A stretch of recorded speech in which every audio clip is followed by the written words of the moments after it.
हमारे सभी पाठकों को प्यार भरा नमस्कार। तो हमारी आज की कहानी है मृग तृष्णा।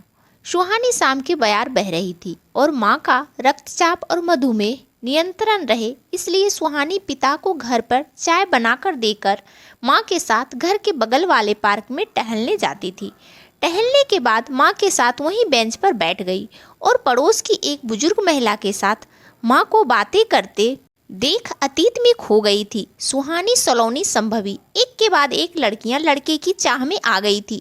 सुहानी के माता पिता बेटियों की परवरिश और पढ़ाई तो करवा रहे थे, लेकिन बेटी की चाह छूटी नहीं थी। माता पिता पड़ोसी के बेटे अमन से लाड़ जता बेटे की चाह पूरी करने की कोशिश कर रहे थे। उसे देखते ही दोनों के चेहरे पर खुशी आ जाती थी। ये वो भी भली भांति समझता था और दोनों की भावनाओं का पूरा उपयोग करता था।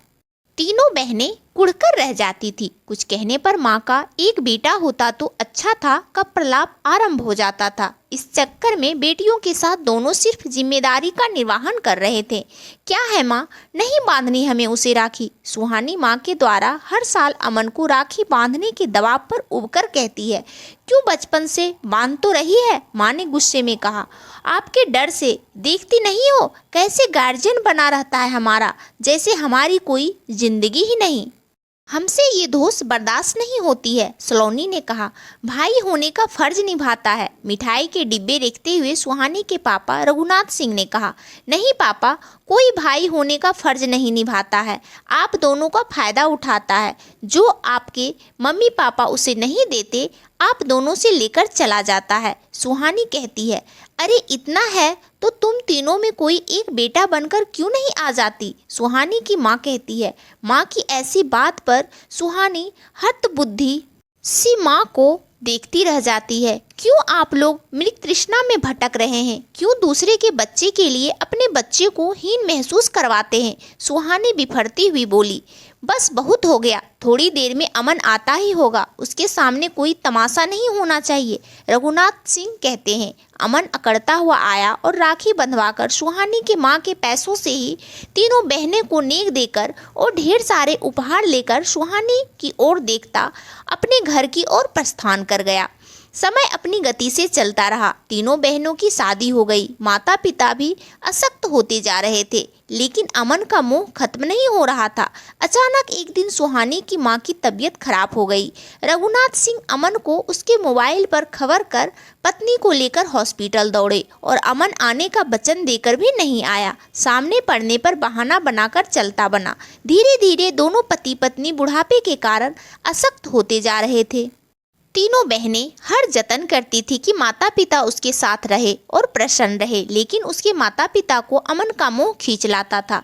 लेकिन अमन अपने काम तक ही उन्हें पूछता था और उनके काम के समय कोई ना कोई बहाना बना लेता था। इस बार गर्मी की छुट्टी में माता पिता के पास आई सुहानी दोनों की तबीयत को देखते हुए साथ चलने की जिद कर बैठी।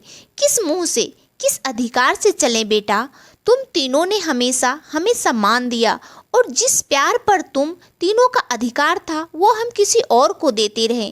ठीक कहती थी बेटा, तुम कस्तूरी हमारे सामने थी और हम दोनों मृग तृष्णा में भटकते हुए उसे नजरअंदाज कर रहे थे। ये कहते हुए रघुनाथ सिंह की आंखें डबडबा आई थी और भींगे स्वर में पछतावा भरा हुआ था। हाँ बेटा, तुम तीनों के होते हमने किसी और पर प्यार लुटाते रहे, वो दिन तो वापस नहीं ला सकते अब बेटा, बस अब पछताते रहते हैं बेटा। सुहानी की माँ अपने आंचल से नैनों के नीर बद्री को पोंछती हुई कहती है। कोई बात नहीं पापा, आज भी हमारे ही मम्मी पापा हैं, कहते हुए सुहानी एक साथ दोनों को गले लग गई। क्या सोचने लगी सुहानी, कब से आवाज दे रही हूँ, घर नहीं चलना है क्या। सुहानी की माँ पड़ोसन से बात खत्म कर सुहानी को झिकझोड़ते हुए कहती है। कुछ नहीं माँ, चलो चलते हैं। मुस्कुराते हुए सुहानी माँ का हाथ पकड़े पार्क से बाहर आकर घर की तरफ पैर बढ़ा देती है। तो दोस्तों, कहानी कैसी लगी हमें कमेंट करके ज़रूर बताएं। दोस्तों, अगर कहानी पसंद आई हो तो ज़्यादा से ज़्यादा लाइक, शेयर एवं सब्सक्राइब करिएगा। खुश रहिए, मस्त रहिए। मिलते हैं फिर एक और मज़ेदार कहानी के साथ। धन्यवाद दोस्तों।